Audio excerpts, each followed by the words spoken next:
Greetings. Tesla owner has features removed relative to his high-performance engine. sues Tesla, has an agreement with Tesla that allows him to get his features back over air, but Tesla then does not want to give other Model S owners these features back. So therefore he gets sued, or Tesla gets sued by the owner, and is forced to replace features that all Model S owners now get to have again.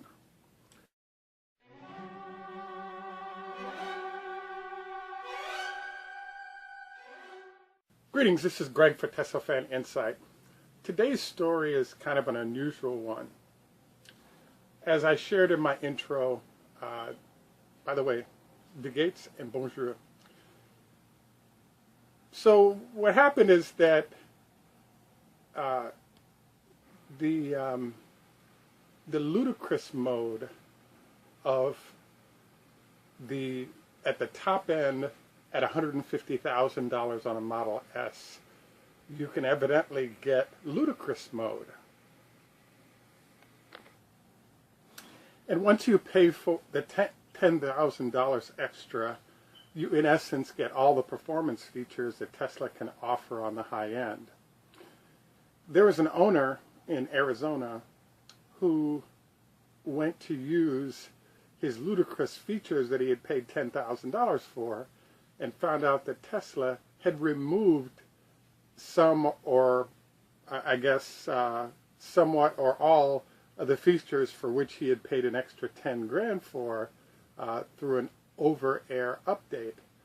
He further found out that all Model S owners who had paid the extra 10 grand had lost performance for their Model S's in ludicrous mode, and therefore everybody had lost features without there having been a notice from Tesla on it.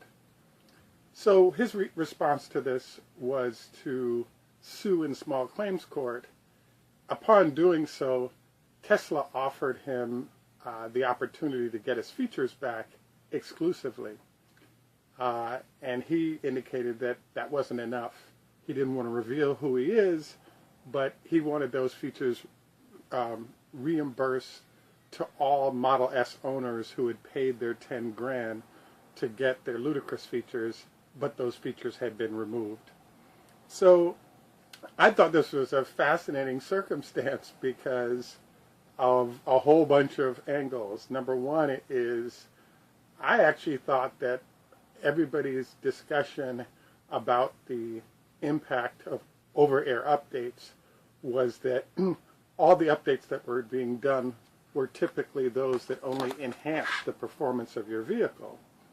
To find out that, wow, there are circumstances where features are being removed, especially if those features have been paid for, is a bit of a surprise.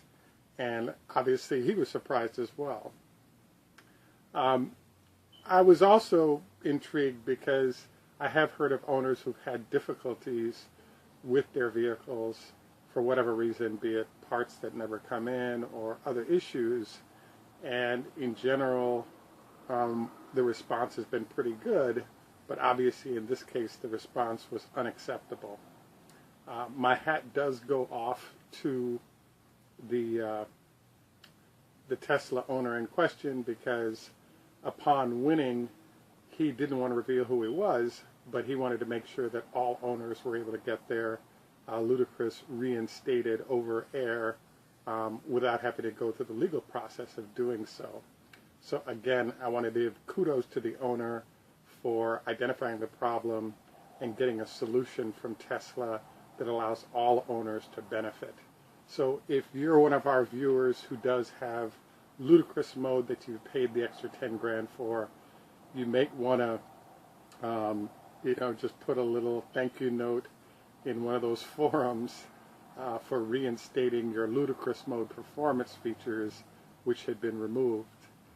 Now, I wanted to sort of dig into this with my own fork because it does display a few things. Obviously, it displays, number one, when you have over-air updates, those updates aren't strictly to improve performance of the car. The second thing that I think this brings up for a lot of current and future owners is the fact that it's a good idea, obviously, for you to check on the features that you've paid for.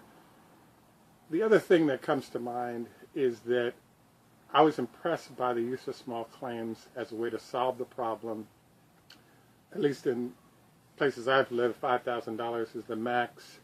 This feature is a $10,000 feature that Tesla charged for and that had been paid for but was actually removed from the vehicle.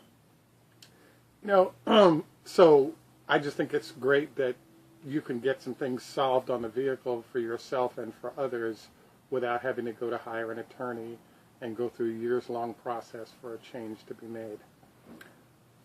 The third thing that came to mind was this didn't make any sense at all, because if you've paid for the feature, you already have it on the car, how can Tesla remove it? How and why can Tesla remove it without telling you and then refuse to give it back until you actually sue? So I don't have the answer to that, but I'd have to say my guess on this whole thing is the fact that what I kind of don't understand is when you go into ludicrous mode, it describes the fact that the use of ludicrous will actually impact, potentially damage the battery, and there are all these warnings that go with it. I've always been intrigued by the fact that, Tesla can use computers to tell how much ludicrous was used, and if there is damage to the battery, is that damage covered under warranty or not? So the only guess I could make on this whole thing is that either the battery was potentially going to be damaged, or it was damaged, or they are being damaged by heavy use of ludicrous, and there's a move on Tesla's part to reduce the potential or the amount of repair work they have to engage in under warranty when people do use ludicrous modes and result in sort of damage or dying portions of the battery. Tesla's not revealing how, why, etc. It has been revealed that the performance features have been reinstated, but I just have to say that I'm a little bit shocked at this whole thing, but I think it's worth sort of noodling on, because I think it just gives users a sense for how to handle process relative to challenges that might pop up on the car.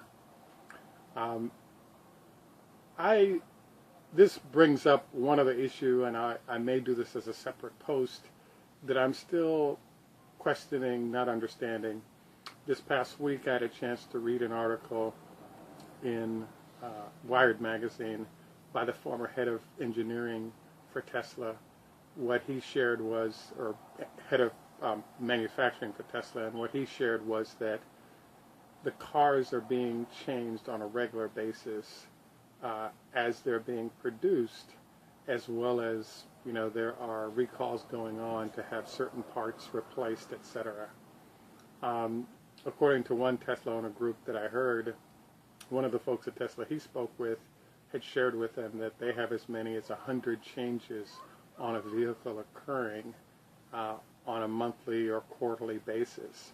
And so you may want to get a feel for what those updates are to see if any of them are modifications that have been done by the factory that are worth your time to have done. This also brings up a question/answer that I've been trying to figure out for a while, which is, in the old days of 10 years ago, car manufacturers were required by law to have 10 years worth of inventory on parts.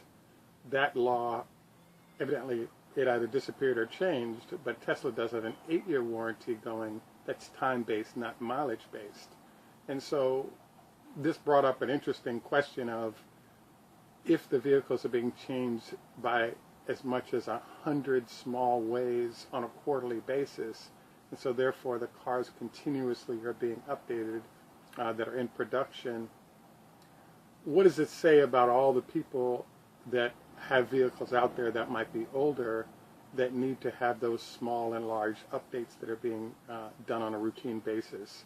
Obviously, it's worth keeping an eye on what's going on warranty-wise, but it also brings up the question of what if the changes made so dramatically on one type of part, etc., is so great that it may not fit into your current vehicle. So a random example that comes to mind is the transition from Autopilot 1 to Autopilot 2 meant that you went from 3 cameras to 8 cameras and a bunch of other features. So what Tesla informed all owners is that, yes, we did change the Autopilot for your vehicle, but you can't get it because the amount of changes involved could only be done as you're manufacturing a new vehicle. So I kind of bring this up because I just think there's an interesting problem, issue going on there, which is Tesla is a continuous improvement engineering type of situation, particularly if they identify small problems that customers are having, and they can bake those in on a regular basis to new vehicles produced. It's not clear to me sort of how all this is going to come together efficiently, but I think it's worth noting because I really think that particularly for users who are in locations that don't have nearby repair facilities, it's almost worth the effort to make the trip to get to a service facility that's been scheduled on a quarterly or every 6-month basis to allow them to bake in the new updates that the factory has been doing relative to challenges that other owners have experienced. This is Greg for Tesla Fan Insight. Please like and subscribe. Tschüss, mach's gut, au revoir, lehitrahot, choda hafez. Look forward to your comments on this and have a great day.